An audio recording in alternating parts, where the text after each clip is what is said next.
So yeah. You know, I know exactly how was, embarrassing that was. I had to. I felt so bad, bro. I had the busted toe. My toe was hanging out, showing. That hurt so bad. That was trauma for me, y'all. You know, I think I was like 6 years old or something like that, man. That was so hurtful to me, and people was laughing at me, or people was just staring at me. You know, so this those things like that, you know, that we talk about. It just reminded me of that. I don't know. Yo, I would have loved to have seen that because odds are your trauma would have been so funny to me. Bruh. see how people are. See how people do you.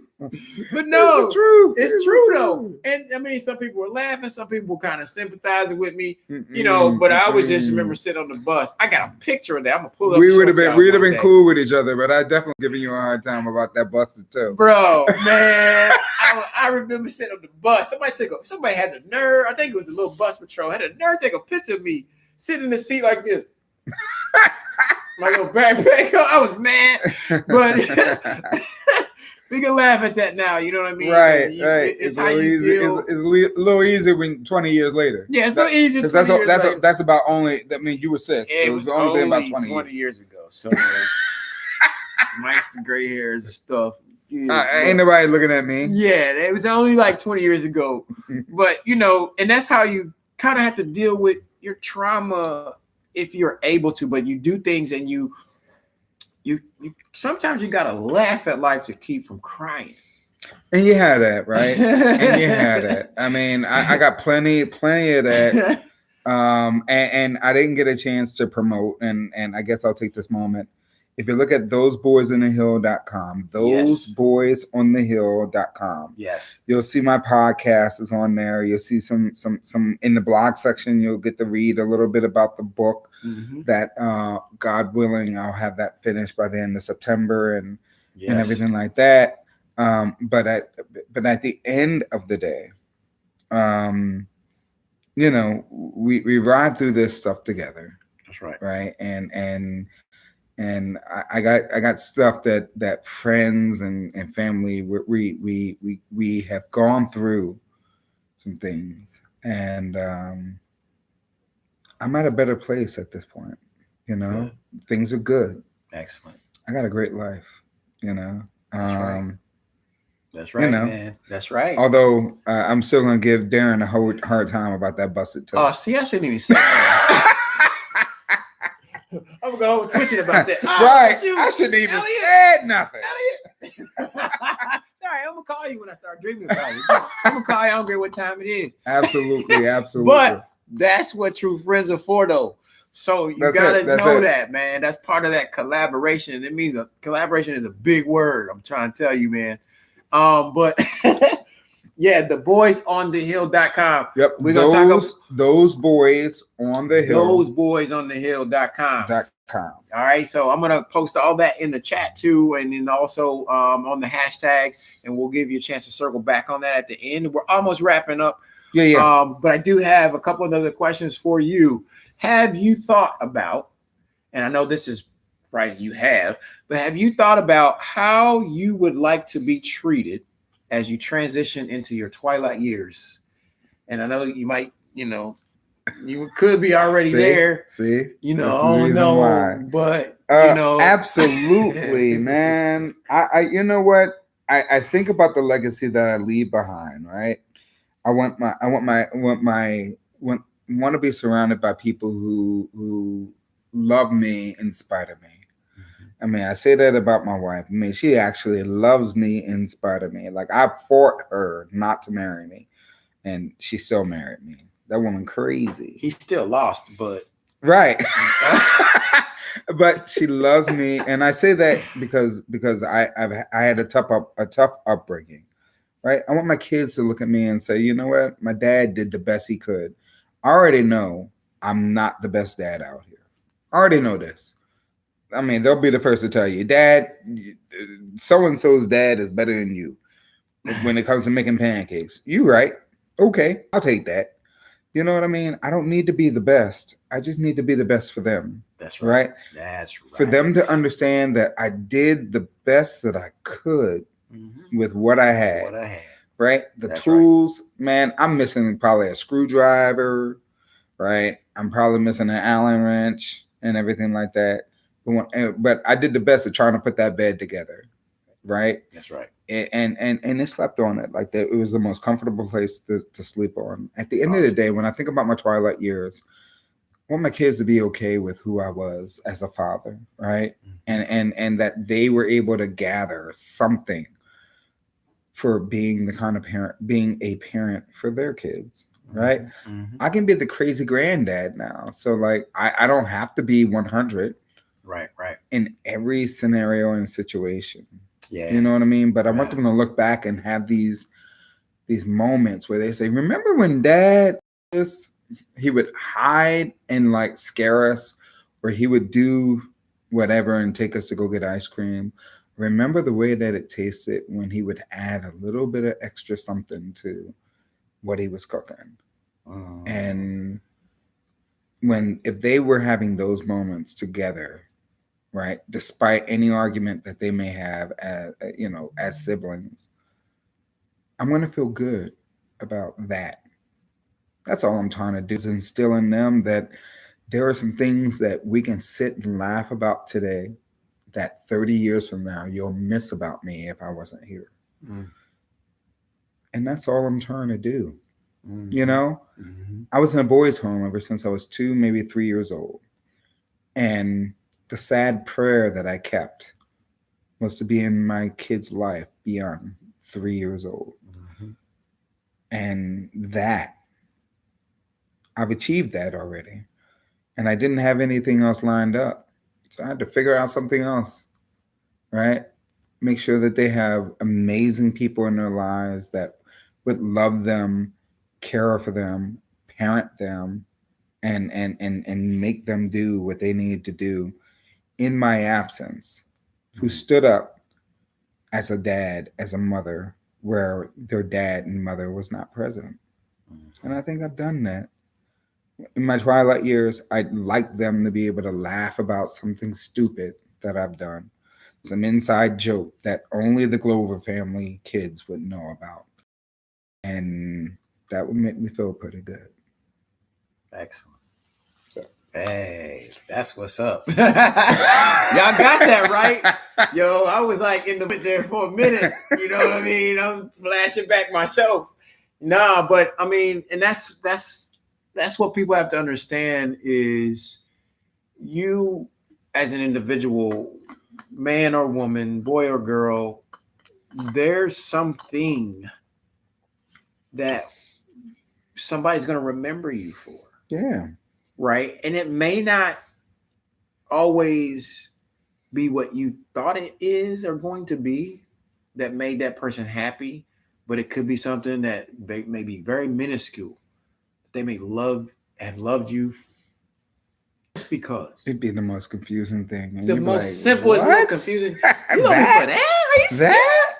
I mean, but I birthed you. I was there when you were born. They're like, yeah. Yeah, no, Dad. No. Yeah. It's because your pancakes had extra syrup on it. Yeah, that's all. Forget the fact that she was there when I was born. Yeah. So it's stuff like that. The beautiful part about that is we don't get to choose. And we don't get to choose that. And that's what's amazing. It could be this big or this big. Or this big.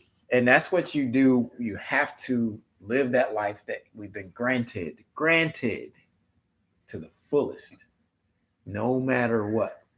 Mm-hmm. No matter what. And just know, and if you can sincerely, honestly say that, you did the best that you could. Mistakes are mistakes. Nobody's perfect. But you got to keep doing what you have to do, because somebody's going to remember you, especially your kids. Absolutely. They're going to remember you, mistakes or not. They're going to remember you. So what is it that you're going to leave behind? So wrapping up, I think we kind of already covered this a little bit about knowing that you've helped somebody. And so in the closing to this is, two last points. What advice can you offer someone today? If it was anything, any topic, any subject, it doesn't matter. If somebody came up to you and said, what advice can you give me today, Elliot? It's July 1st, 2021. We've been through everything that we've been through. We don't know what tomorrow holds, as has always been. What advice can you give me today? We are so much better when we help someone else achieve their goals, Mm-hmm. Mm-hmm. right? Mm-hmm. It's not a selfish reflection of anything. Man, I would love to make sure that somebody got somewhere because I gave them a hand today. And Mm-hmm. here's the thing, it could be this small. You go through the McDonald's drive through, you got yourself a McMuffin and a cup of coffee, and the guy behind you is going and he's getting his morning cup of coffee and he's getting his McMuffin and his coffee, and you pay for that, right? And there's a domino effect, there's a butterfly effect that happens when you make someone's day better with no it like it becomes something where now he lets someone else merge into the traffic, Mm. right? He gives Mm. somebody a pass for cutting him off, Mm. right? And that person ends up being, grateful for that fact and may let someone else in for whatever. We don't know the impact of our charity and grace that we bestow on other people, right? That's right. And sometimes there's a great magnitude that happens, and then there's something really small we do, like pay for somebody else's donut and coffee. Yeah. And you know what? I watch the news, and there's no traffic jam on Route 66, or there is no accident on Route 66, or you don't have a road rage accident on Route 66, and you don't know if whether or not paying for someone else's coffee made that big of a difference. That's right. But there is such a weird coincidence that when I'm out there and I do that, man, there's no accident on Route 66. There's no road rage on Route 66. There's no traffic on Route 66. And I wonder, maybe my buying that guy a cup of coffee made that big a deal on Route 66. Mm-hmm. Highly possible. Things that make you go, maybe. Maybe. I don't know. I might you be. never know. I might be expounding. He might be. He might be. He just might. It sounded good though, didn't it? It sounded good. It sounded good. It aligned with the stars. Okay. Right. But and what else? What else you got for me? Last but not least. Last but not least, my brother. What motivates Elliott Glover? You know what motivates me? Mr. Darren Price. Oh, man, no. Oh, no. It's too late. You're done. You're in. You're dug in. Come on now. And I say this because I try to surround myself around people that are out here trying to do the next great thing. And man, if this guy isn't trying to do it, I don't know who is. I get an email every day that says, bruh, you need to get in on this. I get a call that says, bruh, you need to get in on this. I get a text message that says, bruh, you need to get in on this. And I say this because of this. If you're not surrounding yourself by people who are enterprising, who are looking to do whatever, who are asking you to work outside of your comfort zone, you have plateaued and you are no longer growing. And it is people like Darren Price who do things like this, who are looking at the very next thing, who will spend a week with you on a vacation and talk to you about cryptocurrency, real estate investment trusts, what we need to do collaboratively, whether it be black, white, or indifferent. How do we move the pointer a little further forward? how do we get from where we are right now to the next level? Yeah. It is people like that you need in your circle who are constantly challenging you to stretch where you are to make you think about where you could be. If you don't have people like that in your circle, you need to get them. And it needs to be more consistent and it needs to be on a regular basis.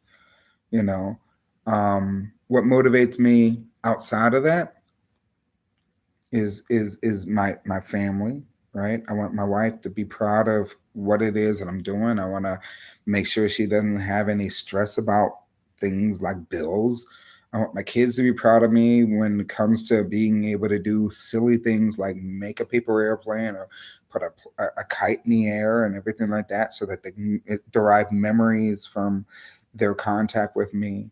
And then just my fellow man, just walking down the street, I'm motivated to make sure that, you know what I bring to the table, what I represent, whether it be black, white, or indifferent, but you know what, primarily black, that when they look at me, they see the thing that they've missed. And they say, you know what? They don't call me articulate. I hate that.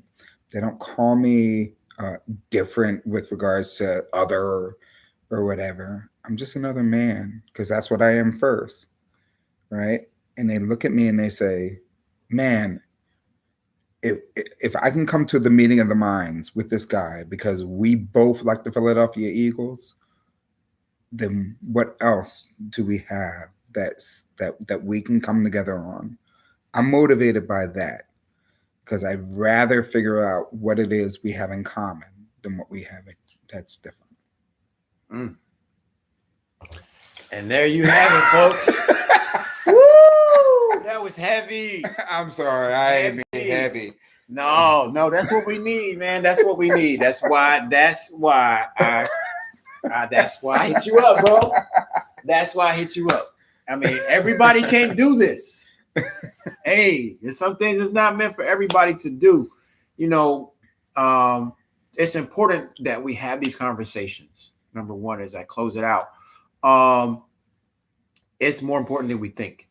I know last month, because we're in a new month, or the previous month before that was like suicide prevention. It was men's mental health awareness, all kinds of things, right? That like press us.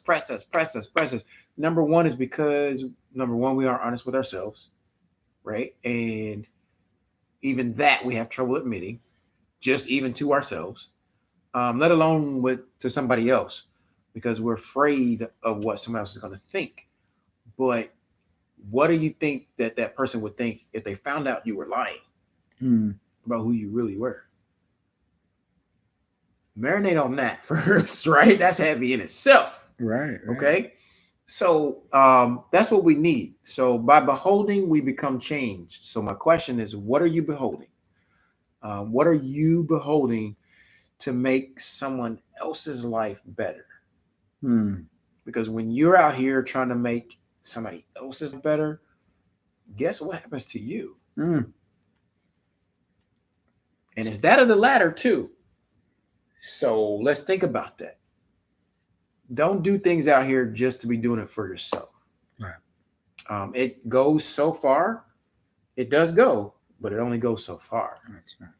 You know, what good is it if I'm reading a book and I'm the only person that knows everything in that book, and I have an opportunity to make somebody else greater by sharing what I know? Right. Absolutely. Right? So we're going to wrap this up. Elliott Glover is in the building. And you want to go ahead and give a quick plug and a shout out about your blog and podcast? Please do that. Absolutely. ThoseBoysOnTheHill.com. We are in the top 5% of all podcasts in the world. We are also, I am writing a book on my growing up in the foster care system, just trying to shine a light on the who, what, when, where, why, and how of my experience, because it wasn't perfect. And then Obviously, I got there for a reason, and so the reason for me getting there was not perfect either. But thoseboysinthehill.com, hopefully within the next year, the book will be published and it'll be out there for everyone to. But we just finished season 1.